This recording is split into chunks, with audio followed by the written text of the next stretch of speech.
HPCL-ലെ ഇന്ധന ചോർച്ച മലിനീകരണ നിയന്ത്രണ നിയമങ്ങൾ അനുസരിച്ചും പരിസ്ഥിതി സംരക്ഷണ നിയമപ്രകാരവും കേസെടുക്കുമെന്ന് മന്ത്രി A.K. ശശീന്ദ്രൻ. പ്രത്യേക രാസപദാർത്ഥം എത്തിച്ച് ജലസ്രോതസ്സുകളിൽ ശുചീകരണം നടത്തുമെന്നും അദ്ദേഹം പറഞ്ഞു.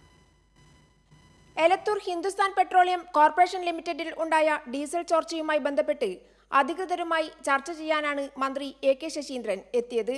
ജില്ലാ കളക്ടർ സ്നേഹിൽ കുമാർ സിംഗ്, മലിനീകരണ നിയന്ത്രണ ബോർഡ് ജീവനക്കാർ, റവന്യൂ വിഭാഗം ഉദ്യോഗസ്ഥർ, HPCL manager, city police commissioner എന്നിവർ യോഗത്തിൽ പങ്കെടുത്തു. ജലസ്രോതസ്സുകളിൽ ഡീസൽ കലർന്നത് ശുദ്ധീകരിക്കാൻ പ്രത്യേക രാസവസ്തു മുംബൈയിൽ നിന്നും എത്തിക്കുമെന്നും ജലസ്രോതസ്സുകളിൽ ഉടൻ തന്നെ ശുദ്ധീകരണം നടത്തുമെന്നും മന്ത്രി A.K. ശശീന്ദ്രൻ അറിയിച്ചു. അടിയന്തരമായും ഇത്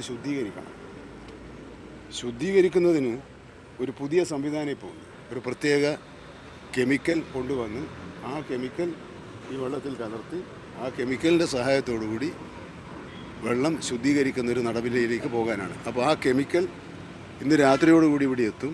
നാളെ രാവിലെ തന്നെ ആ പ്രവർത്തനങ്ങൾ നടത്തുന്നതിനുള്ള നടപടികളും സ്വീകരിക്കണമെന്നാണ് ഇപ്പോൾ ഞങ്ങൾ നൽകിയിട്ടുള്ള നിർദ്ദേശം.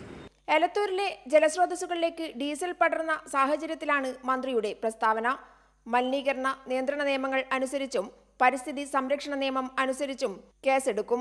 ഫാക്ടറി നിയമം അനുസരിച്ച് നേരത്തെ തന്നെ കേസെടുത്തിരുന്നു. ടാങ്ക് ചോർച്ച തന്നെയാണോ ഉണ്ടായത് എന്ന് കണ്ടെത്താൻ സർക്കാർ തലത്തിൽ അന്വേഷണം നടത്തുമെന്നും മന്ത്രി പറഞ്ഞു.